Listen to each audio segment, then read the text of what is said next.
So welcome everyone, thank you for coming. This is living a spiritually centered and self-actualized life. We use the metaphor of deepening our spiritual roots and growing our tree of life.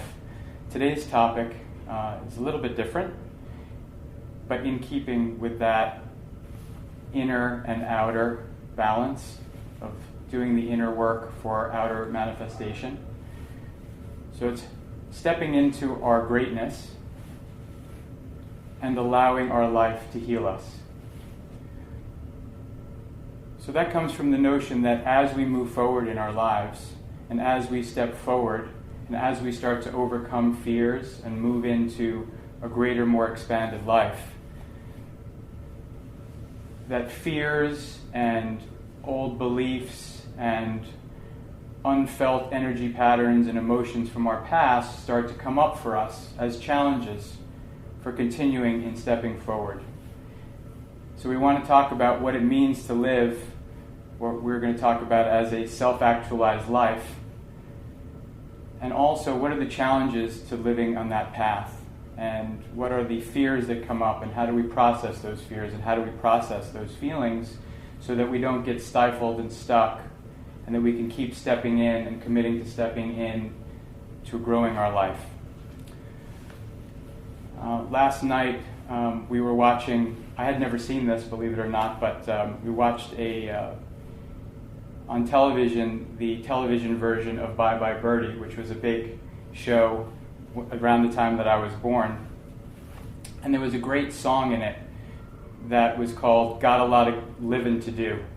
And there was so much energy in it, and it was all these young people who were so filled with life and so excited about their next step in their life. And there was just the energy coming through the screen, and the sensibility and the spirit of that song is really a lot about what we're going to be talking about today. And so just want to start to also have all of us think about, in this moment-to-moment life, what are the signals that life is sending us? So to me, that was a reinforcement for this talk. I don't think it was an accident, because I had no idea to look for a movie like that. We couldn't figure out what to watch. On the bazillion channels last night that we were trying to watch some television, I was trying to clear my head after preparing for this talk, couldn't think of anything, and we finally found this movie, and I really didn't have so much energy in it necessarily, but Donna did, and then I realized in the end, just that song and the energy from that song is so appropriate for this talk, and about opening up to the energy of life, and opening up to the infinite energy of life, and how we oftentimes, through a defense and a protection mechanism, shut down to life. And I saw, when I was watching that film, there was a little part of me that was, this is too sweet, this is too naive, this is too much positive energy, right? I just couldn't take all the positive energy. There was a part of me that needed to be a little sarcastic about it for a second, and I noticed that. And that part of us is really what we're going to be talking about today. That part of us that needs to limit our joy and limit our energy and limit our abundance and limit our success, because we are uncomfortable with the feelings that come up as we open to more and more energy in our lives. Because the reality is, the more you step into your greatness and the more energy you allow into your life, the more feelings that come up that are uncomfortable feelings. And if you can't learn to process the feelings in a healthy way, then you're going to stop yourself short. So Abraham Maslow was a great psychologist and psychiatrist of the mid-late 20th century, and everybody has heard of his hierarchy of needs, and he's the person who invented the term, at least for the time, of self-actualization. So what does that mean? It just means, it's the old army slogan, right? It's being all that you can be. It's manifesting your full potential. It's living a life that is designed after your particular gifts, that is not emulating someone else and their gifts and their shoulds and should nots about the way you should live your life. But it's really a journey of self-discovery about, what are my gifts? Where is my passion lie? And how can I discover my gifts, and then how can I fully express them? And that's really the essence of what a life of self-actualization is. It really involves a journey of self-discovery to find out what are our unique gifts, and how do we discover what those are, and how do we live a life of stepping into and committing to following our own energy and our own intuition and the still small voice, what they call in the Bible, within us, and really start to live a life, like we talked about last week, of committing that is our highest authority in life.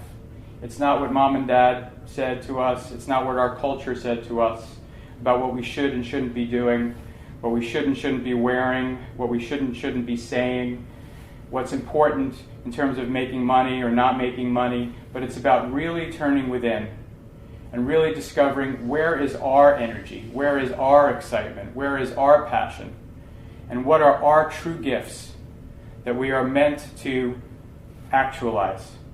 And the notion comes, we've talked about Plato a little bit, in the myth of Ur, we've talked about that a little bit in terms of parents and their role in our life, but the essential notion is that we're born as acorns, and that all of the qualities that we are meant to manifest are encoded in that acorn.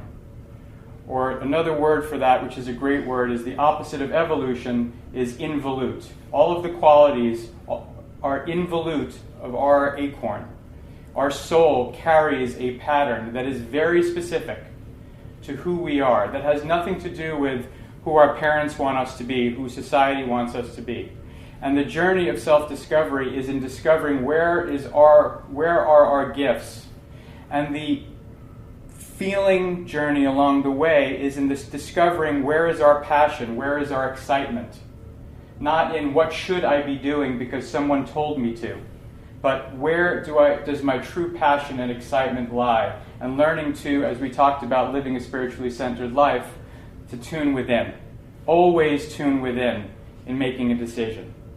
Right? Should I take this job or that job? Should I make a right or a left in Central Park today when I have some free time? Always tuning within, not where my dad took me once, or where my girlfriend and I went once, or when my wife and I went once, because I have a recollection, but even walking through Central Park, how do I learn to take a few deep breaths, tune in, and feel the energy about which way I want to go, and start to live a life of feeling that energy and feeling that excitement, and then from that comes this life of self-actualization that sometimes will not always look the way you thought it was going to look, or maybe will displease your parents or society, or won't exactly be in the form of the achievement that other people have programmed into you. And so can I commit to this internal honing device, this internal GPS being my compass in life, is one really important part of that. And as I tune in and as I discover who I truly am and what my gifts are, I start to discover a real core passion about what I want to do and what I want to express in this life. And it comes from a lot of trying a lot of different things and discovering, do I have a lot of excitement and energy in this? Or rather, am I doing this because somebody told me this is what I should be doing? And so there's a great book that we're going to be talking about today called The Big Leap. And it's written by a guy named Gay Hendricks. We've talked about that before. And he talks about this self-actualized life as being living in your zone of genius. That's his metaphor for it. He says, when you are living in your zone of genius, you are expressing your true gifts. You are really expressing your unique, unlike any other person's gifts in this world. And only in that place can you really have the kind of success that you want in life.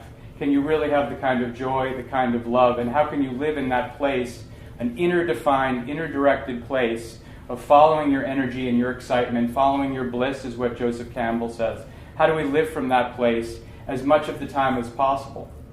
And from that place, there's actually an infinite amount of energy available to us. And we'll talk a little bit later about what I mentioned before, about that song, I got a lot of living to do, and how much energy was in that, and how we shut down the energy. And every time we split from who we really are, and we push down our true feelings, and we say no to the still small voice, we sap ourselves of energy, and we are constantly saying no to love, saying no to life, saying no to energy, and that brings through exhaustion. And that's why so many of us are feeling exhausted in our life a lot of the time. It has a lot to do with what you eat, which is what my wife teaches, but it has a ton to do with whether we're opening and allowing the integrity and the alignment of our true energy to come through. And every time we pinch it off, we sap ourselves of energy. And we could always be in that mode of I got a lot of living to do. I'm excited about my life. I'm excited about coming here today. But so often we're doing things against our energy and sapping it. So he talks about the zone of genius being that place that we're trying to live in as much of our lives as possible. And he talks about the other zones that a lot of us get stuck in. You know, the zone of incompetence, most of us don't do much that we're not really good at, right? But the zone of competence is a zone where we can sort of get things done. We're okay. We're not uniquely suited to do those things that we're doing. But, you know, sometimes those are things you have to do in life. You know, I'm not very good at plumbing, but once in a while, if the toilet is not working, I need to, you know, jiggle the handle or figure something out like that. But where many of us get stuck is in what he calls the zone of excellence. And the zone of excellence is where you are really good at what you are doing. And more important than that, you are getting incredible amount of positive feedback about what you are doing. It may not be with what you love, but you have found a place that you get a ton of approval and recognition, and sometimes even love for being in that place. And that place may not be the place where your true energy is, but that place is a way of life that is adaptive. You figured out from an early age, from when you were young, what was your place? What did your family want from you? And then oftentimes that place, and we're going to talk a little bit about that place becomes where you get stuck. And you can even make good money in that place, and you can certainly have some approval in that place and have some esteem in that place. But ultimately, your true joy and your true what you are meant to do because you have unique talent and gifts is not living in that place. But there is tremendous pressure, and I'll talk about myself, has a lot to do with my business. In the restaurant business, that is my zone of excellence. I am really good at my job, but there has been some level of excitement that was not there that is in what I'm doing now with you guys, right? And I discovered this after looking into asking some of these questions that he asked. So what he asked, and we'll just go through this part briefly, is, you know, what do you love to do? What are you doing all the time that you love to do? What do you have endless amounts of energy to be doing, and that it doesn't feel like work? What do you get the most satisfaction from doing for the amount of time that you do it? And how does that correlate to something really unique about you and your view of the world and your talents and gifts? And so we can start to mine our lives for what is exactly our unique zone of genius. What is our unique purpose, is a word a lot of people use. And so as we go through this journey of self-discovery, we'll find something that, you know what, I can do this tons of hours a day. It doesn't feel like work. I'm excited about it. And I can do this regardless of whether I get paid because it feels like fun. So that's what the zone of genius feels like. This work for me feels like that. I'm constantly doing spiritual work, and I'm constantly figuring out and making meaning from my life. And every week, what happened to me this week? What does that mean? How can I relate that to some of the teachings and the studies that I've had spiritually? And so what I've found out is my unique calling is how do I translate that to other people. I'm doing now what I do every day, every week, and anyway in our house. I'm just sharing it.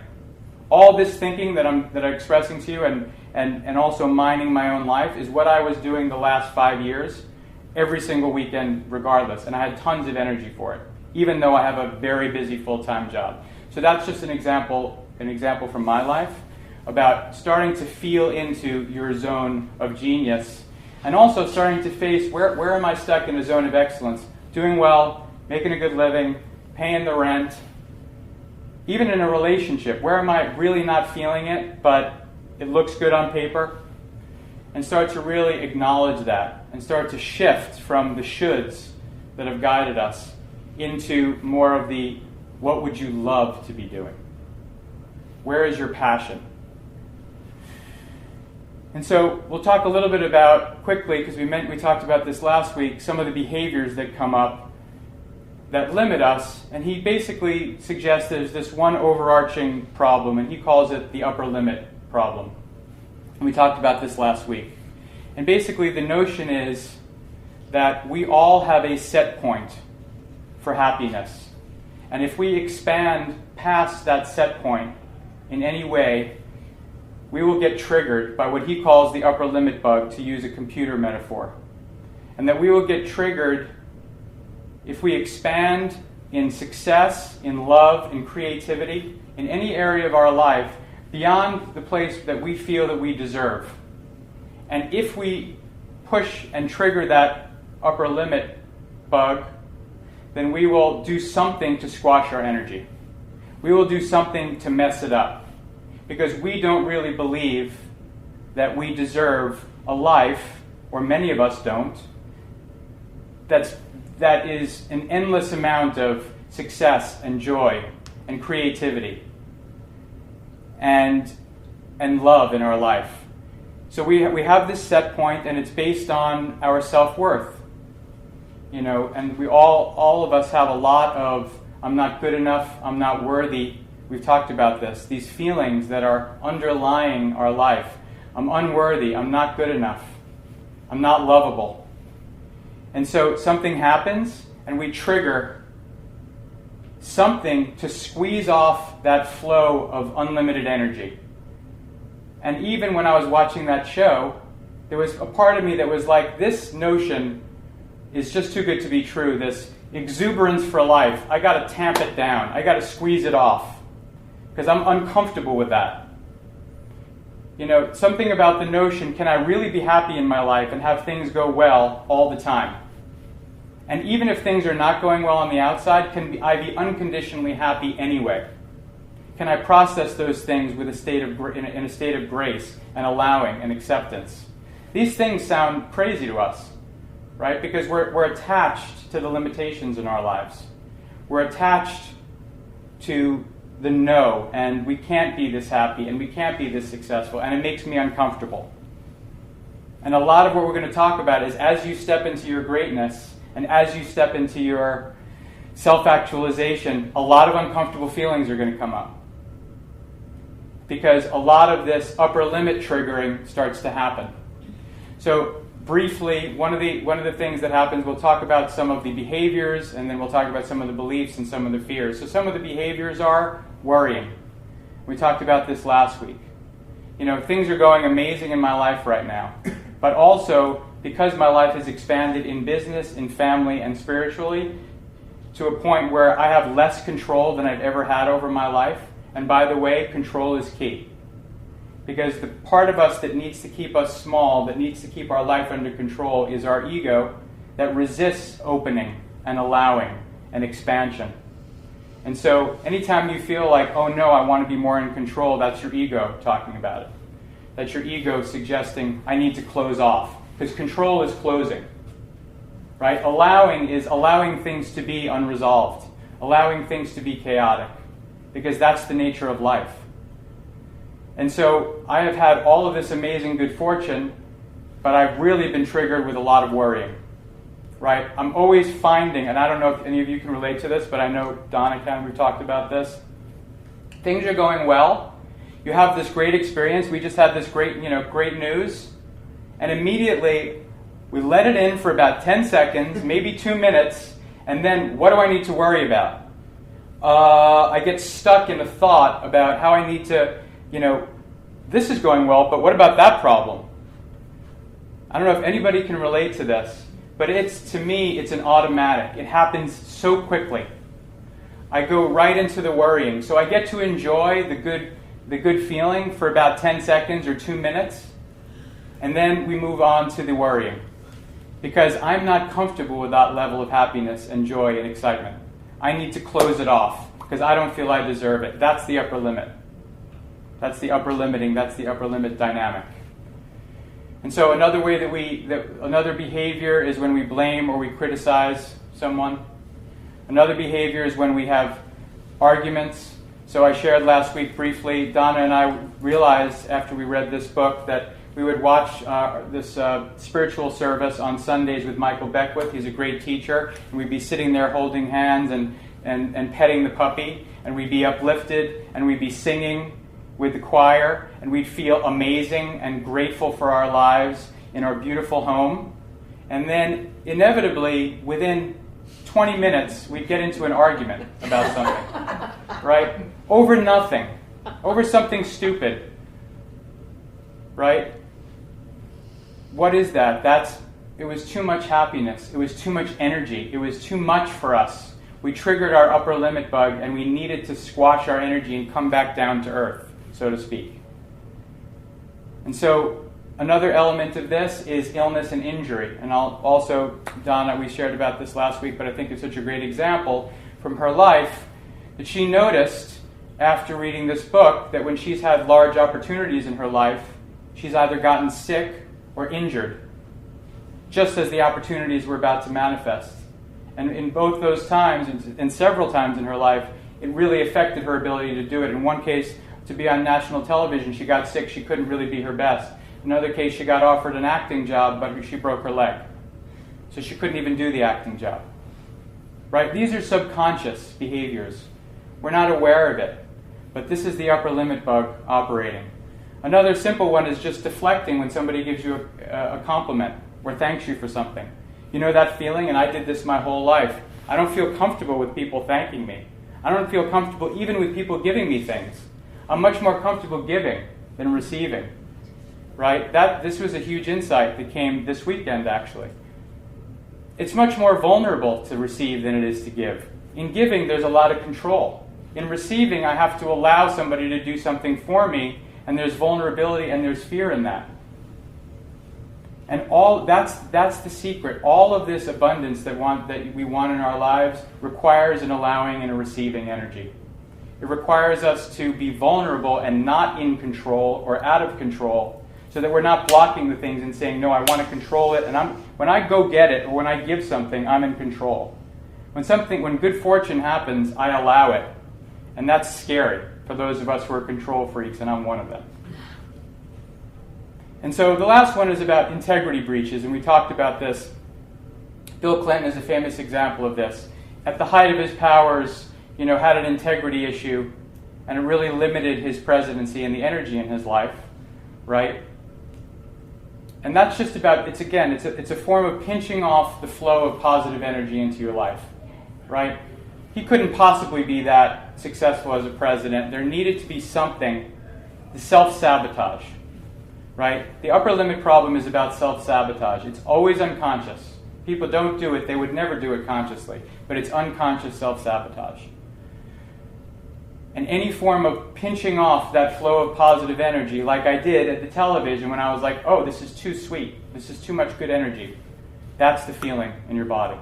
And so then we talked a bit about last week some of the underlying false beliefs, and we'll move through this quickly, but they're very deep and they're very real. And one of them, the most basic, is that I'm fundamentally flawed. John Bradshaw, who wrote Homecoming and lots of great books in the 80s, he would call it toxic shame. There's something essentially wrong with me. I got that message from someone, probably from my parents or my culture or my family or my teacher. They didn't love me the way I was, exactly the way I was. I was too loud. I was too quiet. I wasn't interested in sports like they were, whatever it is. And so the message to me was, there's something fundamentally flawed or wrong with me. Right? So that's an underlying belief, like I'm not good enough, I'm not worthy, I'm not lovable, that we talked about before. That's an underlying belief that is part of this trigger of this self-sabotage. Another one is that I will somehow be disloyal to my family or clan or community if I'm more successful, if I'm happier, if I have more love in my life. Because my family, right, for example, this comes up with money a lot. A lot of people, especially with successful parents, I can't make more money than my parents did. And you'll see in a lot of people's lives, they make just less money than their parents did. I can't be as successful. I can't have a successful, happy marriage. I can't really love my career because my family didn't. And my family taught me that life has to be hard and a struggle. So my life has to be hard and a struggle too. I will be disloyal if I don't live a life the way they live their lives. Another one is that I will be a burden. I was a burden as a child. I was a burden growing up. And therefore, if I'm more successful, I will be more of a burden on other people. And I don't want to be a burden. And the last one he talks about is that I can't outshine. I can't really shine or outshine someone in my family, in my life, because they need me to shine, but just not as much as them. They need to be the center of attention. They need to be the star in the family's life. Often it comes from childhood. And so, in a way also to be loyal to our parents, to the teacher, to whatever person in our life gave us this cue, I can rise to a certain level of self-actualization, but I have to have a ceiling on it because I can't really bring through all of my light and all of my greatness because that person needs to be the star. And I got cues as I was a child that when you were shining too much, when you were too much in your power, then you were not approved of, and that love was withdrawn. So this is an example of some of them, and one of the things that came up this week for me with regards to that was there's a great energy teacher called Lee Harris, and I got his new book, which is wonderful, and he talked about this practice of taking back your power.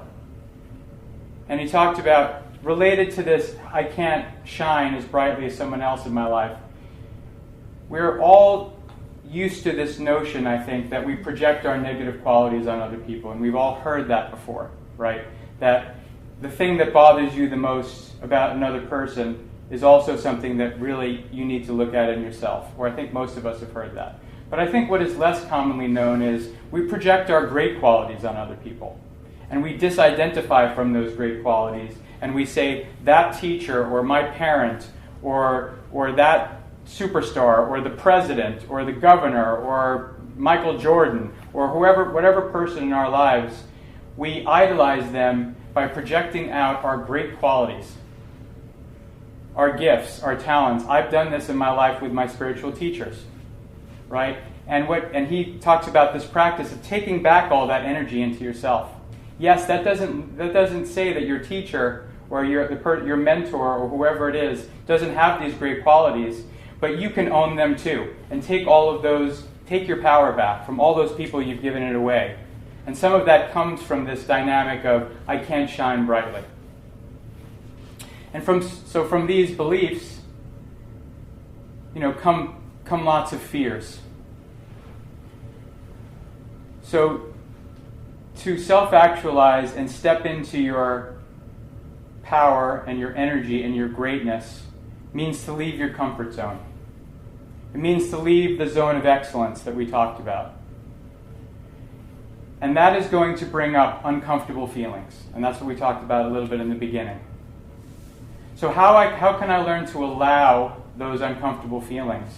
And that's really the secret. We're going to talk about that in a few minutes. How can I allow those instead of doing what is human nature and using, instead of my physical survival instinct, my psychological survival instinct, and say no to anything that hurts, right? Because being outside of your comfort zone hurts. It's uncomfortable. It doesn't feel peaceful. It doesn't feel like love and ease and happiness. But if you step in, you will have these feelings. So most of us get stuck because our psychological survival instinct says, I don't want to feel those feelings. I will do anything not to feel those feelings.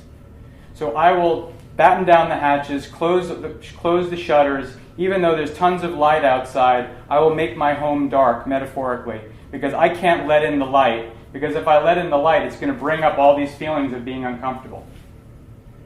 So one of those uncomfortable feelings is, if I really try, if I'm really passionate about some goal that I have, some self-actualization, this purpose, this work that I want to do, then I'm really committed. So if I fail, oh no, I really tried and I failed, that's terrifying. It's much easier to fail when you said, you know what, I really didn't want to do that anymore, right? It's much easier to fail when you didn't really try that hard, it wasn't that important to you. And that's a defense mechanism. It wasn't that important to me, I didn't really try that hard, so I don't have to feel the pain of failure. But if you commit, this is my purpose, this is what I want to be doing with my life, and you fail, then that's really potentially painful. So we figure out ways to not step into that. Another one is around this zone of excellence. I got a lot of approval in this zone of excellence, right? We get a lot of approval, we get a lot of appreciation, sometimes we get love. We're playing a role in our family, and our family wants us to be a certain way. We're the good boy, we're the good girl. We're the one who stays out of trouble, for example.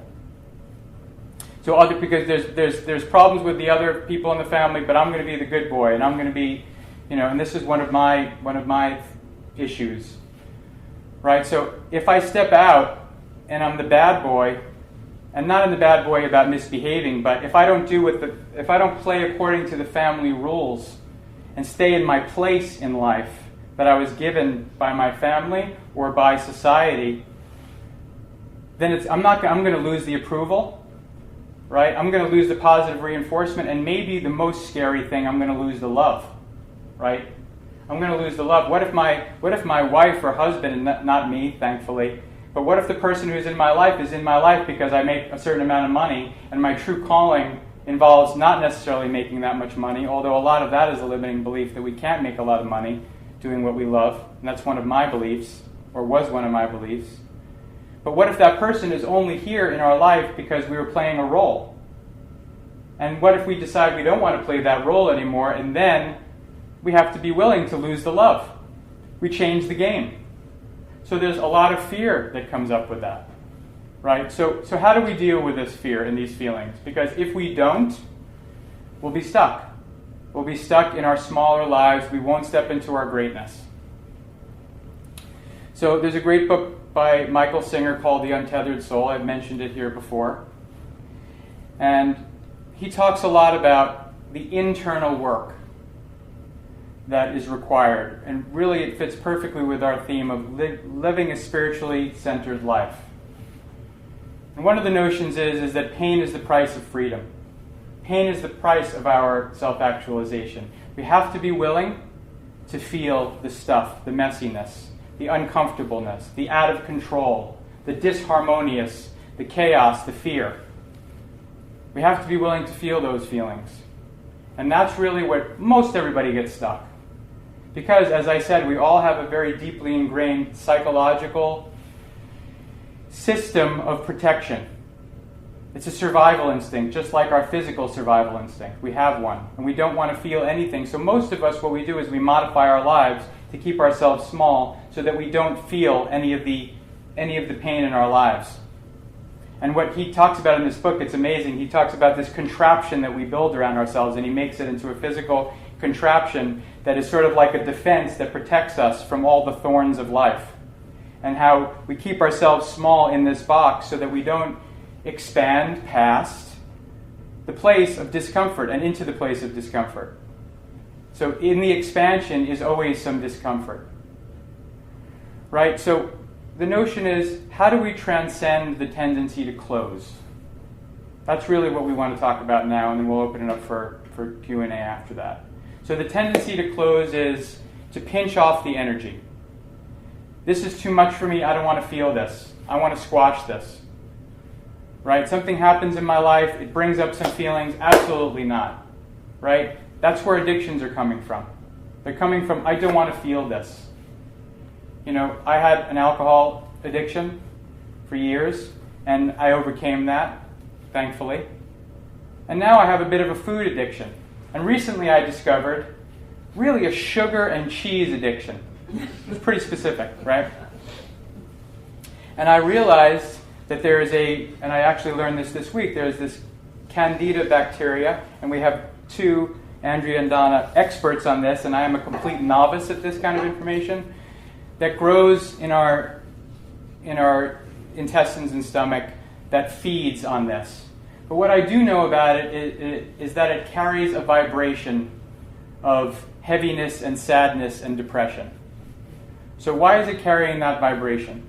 Because every time I eat sugar or eat cheese to not feel my feelings, or take a drink, or smoke some pot, or go shopping, or have sex, or go to the gym, not with the intention of going to the gym is very healthy, but if I'm using the gym like a drug to exhaust myself, which is what I also did for years, yes, it's healthy and it's positively reinforced because you look great, right?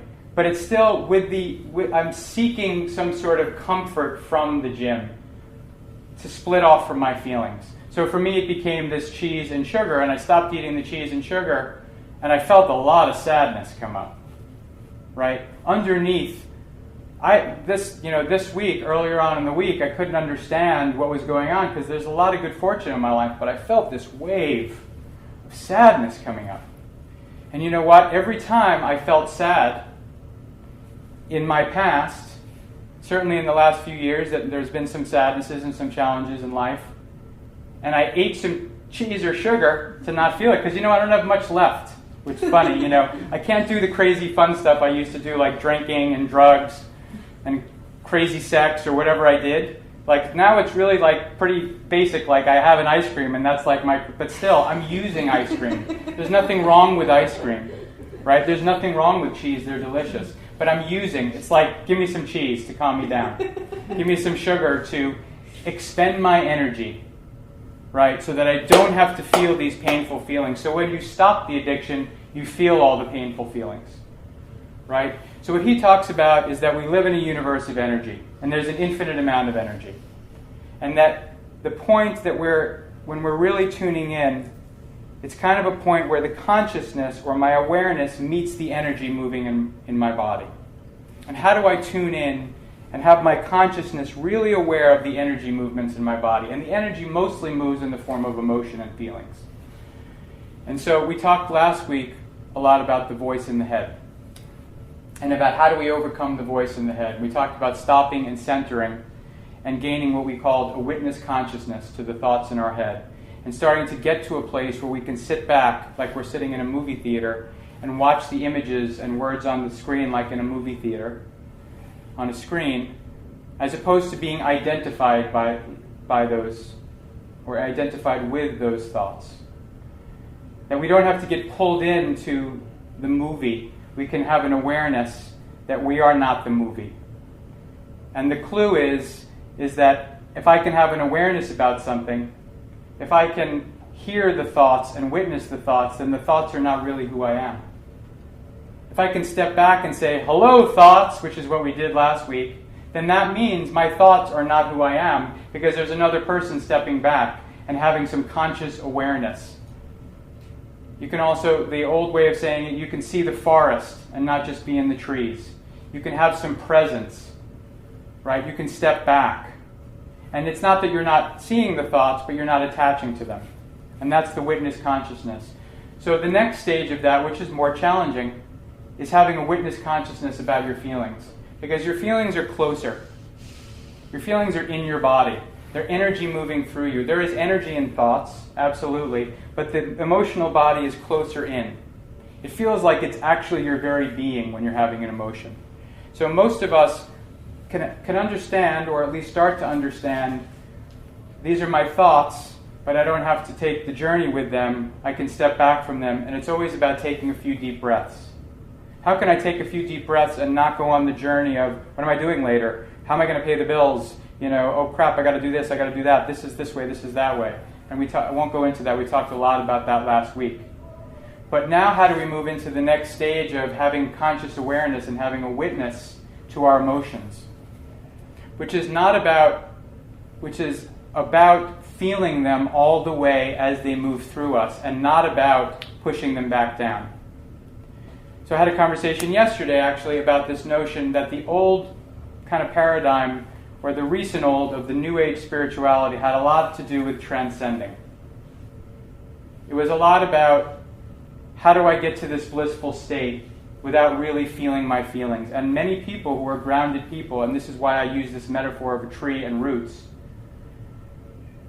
this was unsatisfying to people because it seemed very unrealistic. Your life is going to trigger a zillion constant flow of emotions. If you are trying to transcend your emotions all the time and be in some blissful state, it's what we talked about during my first talk of this series, about trying to hold on to an outer sanctuary. I want my life to be very peaceful, because that's the only way I won't feel these feelings. And I want to always be in a, with burning incense and music and all those things, which are great. But life is not always like that. You've got screaming babies, and you've got messes in your life, and challenges, and financial problems, and family.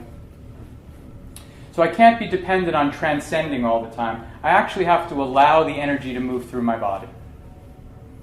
And so all of the energy, it's sort of back to what we were saying in the beginning, how do I allow the energy to move through my body and start to feel my feelings? And so we talked a couple of weeks ago about this idea of a samskara, which is a Buddhist term for an energy pattern that has been stuck and trapped in your body, circling around itself and not moving because of unfelt feelings from your past. And we all have them. And they have been present in us since our childhood. Because every time I wanted to cry but I didn't, it gets stuck. All the energy has to go somewhere, and it gets stuck. And every time I wanted to speak my truth but I didn't, it gets stuck. And every time I couldn't allow myself to feel the pain, the sadness, even allow myself to feel the joy, it gets stuck. And so those are called samskaras. So what's happening is that we're walking through our life and we start to be heavy with this dense energy in our body, which weighs us down. And we feel, because we're not just responding to the world fresh about the energy that comes into us, this happens, this happens, this happens, and I'm having a feeling about this and a feeling about that in the moment. I'm also triggering all the old painful feelings every time something of that frequency comes into my life. And that's Eckhart Tolle's notion of the pain body. It's a triggering.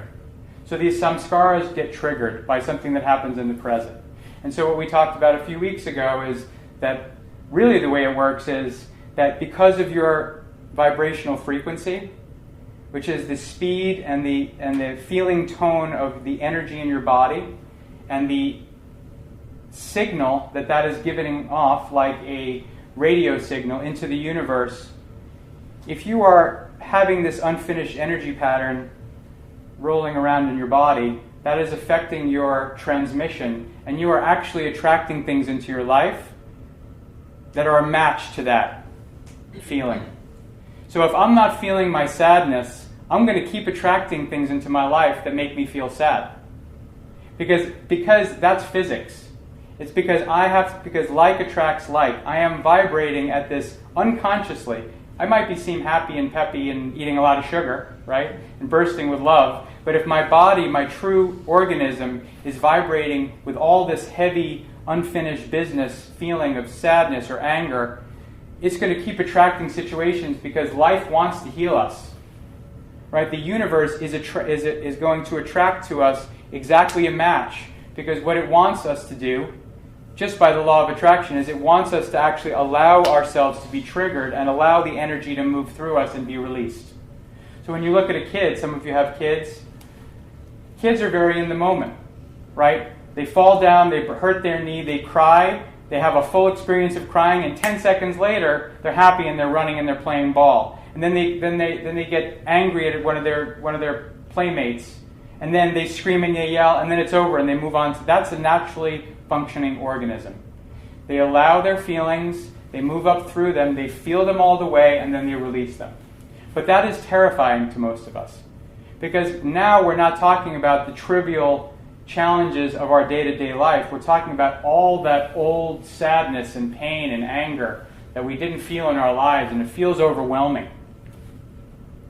So how can we develop a practice of allowing ourselves and centering ourselves and relaxing and opening to feeling those feelings that life brings up in us, and taking a few deep breaths and living in this state of meditation? We talked about how meditation is a great practice because you sit, and it's about allowing things to be as they are and taking deep breaths and sitting quietly. But really, it's not about just meditating for 20 minutes in the morning. which is really hard to do for some of us because it seems mysterious. Really, it's about living a life of constant meditation, which is about how do I meet this moment and the energy coming at me, take a few deep breaths, and instead of getting pulled into it, pulled into the drama, have some witness, have some conscious awareness, but allow the feeling to move through me. And just have a good cry. You know, men have a tough time with crying, right? I always had a really tough time until recently. How do we allow ourselves just to get angry and express it? Because you know what? Most of us have this. We don't get angry and express it appropriately to the situation. Because what happens is we stuff our feelings. A lot of people have this. They're not confident about their anger. They're scared of their anger. So what happens is something happens and makes them angry, and they say nothing. And the anger wants to come up, and they stuff it down. They eat something, they drink something, whatever. They stifle themselves. And then something else happens, and they stifle themselves. And this happens a lot in partnership or in business with other people. They do something. I'm not going to say anything because I don't want to, create a disturbance. I don't want to rock the boat. So I'm going to shut up. I'm not going to express my anger. I'm not going to express my feelings. And then what happens, you can do that for 20 times, and then on the 21st time you explode. And I don't know how many of us, I can say myself, I have done this many times in my life. I have taken it and taken it and taken it, and my glass starts, finally I can fill up the glass, and then it overflows. And then I let them have it. But the force of my anger is not appropriate to the situation that just happened. It's carrying all this samskara, all this old energy. And by the way, not just the 20 other times that this person did this annoying thing to you in the office, but also, my father did this to me, it feels like that. My mother did this to me. My old boss 20 years ago. Somebody called me this and it feels like that. So it's like this barrel of old stuff that we're carrying around. So the idea is, let's just try to open up and allow our feelings. Try to center ourselves and watch that moment. So he really talks about this, and this is really the moment. So we talk a lot about the macro and doing what you love and stepping into your power and finding out the things that you love to do, which is great. And that's the big way this stuff looks. But the macro, moment-to-moment practice upon which that tree of life is built is the consciousness and the awareness of the energy as it's moving through you and your response to it. So it's checking in all the time. You're sitting in a movie theater, you're walking to work, you're in a meeting, you're having dinner with your family. How is this making me feel? And watching, I want to cut this off. My wife, my husband, somebody says something, it annoys me, it upsets me, I don't want to feel this right now. How many times in a day do you say, I don't want to feel this right now? Every time you say that, that feeling gets stuck. So how can we start to say, I'm feeling it, I'm going to honor it, I'm going to allow it. I'm not going to make it somebody else's problem, which is another whole talk. I'm not going to blame you for the way I feel, because that's disempowering. That's not the truth. You didn't make me feel this way.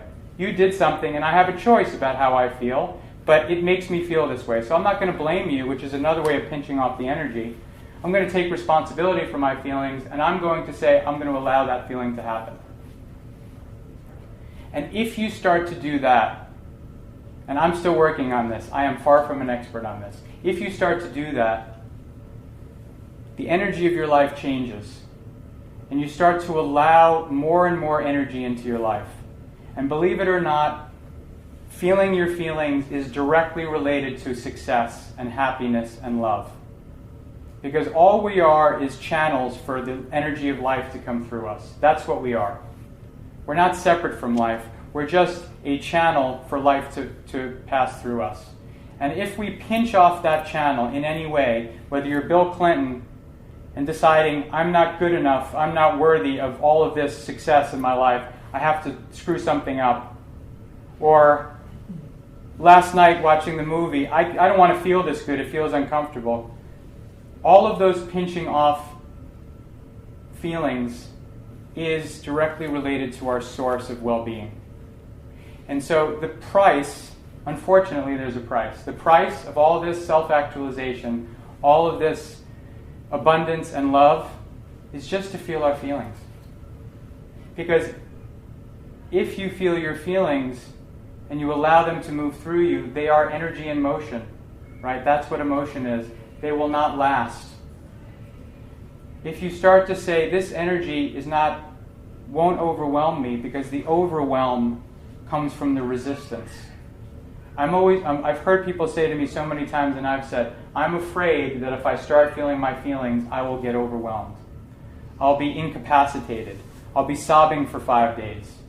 Well, in the beginning, if you're really haven't done much work on yourself, and there's a lot of heavy feelings that are really almost all the way up to the surface, because you're really feeling heavy and burdened by them, there is going to be a period of releasing.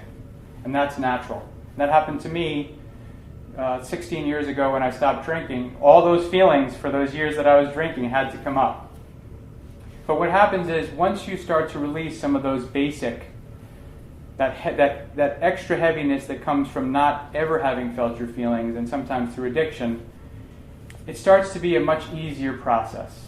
And that's really the root of what Michael Singer talks about. It's just transcending the tendency to close. It's just, can I stay open? Can I just let life hit me? Can I just feel my feelings? Can I just know about this fear and transform the fear? So one of the great things, and I'll end on, Fritz Perls was a great psychologist, and he talked about fear is just excitement without the breath. And the notion is the vibration of fear and the vibration of excitement are really the same vibration. But fear incapacitates us. Excitement thrills us and moves us forward. The only difference is the breathing, the conscious awareness, the meditative state, the allowing, which is all coming through sitting and allowing that fear to happen, and allowing that fear to come up through the bottom of your chakras, up through your body and into your awareness, and say, that's really scary. I'm afraid of that. I can tell you, about 5 or 6 years ago, I had never said the words, I'm really afraid of this. I was living such an afraid life. Unbelievably afraid life, but I had no awareness about my fear. It was all unconscious. So I thought I was brave and I was doing my best. It was all an illusion. There was no awareness of all the fears that had made my life small, that I had all the protection in my life. They had kept me from really doing what I'm meant to do and having the big life I want. So it's that momentary, meditative, can I be the space for this? That was Eckhart Tolle's line that we talked about last week. Can I allow these feelings to come up and pass through me, identify them, feel them all the way, and let them be released? And in the beginning, they'll be attached to a lot of old feelings, and it'll be a little bit more uncomfortable. But ultimately, we'll be like those children that we see playing in the park. Something will happen that upsets us. We get upset for a second, we move on. We cry, we laugh, we get angry, we move on, and the energy of life is moving through us. And that's what we mean by allowing life to heal us. Life is going to give us the perfect experience to trigger the samskaras and the stored energy in our life so that we can release them. This is a healing journey of more expansion. And so that's how we can actualize the potential of that acorn and become that oak tree, by following our energy, by allowing our feelings and opening up to the expansion. And part of the expansion is the uncomfortable feelings that we're locked in, that we've had locked in us.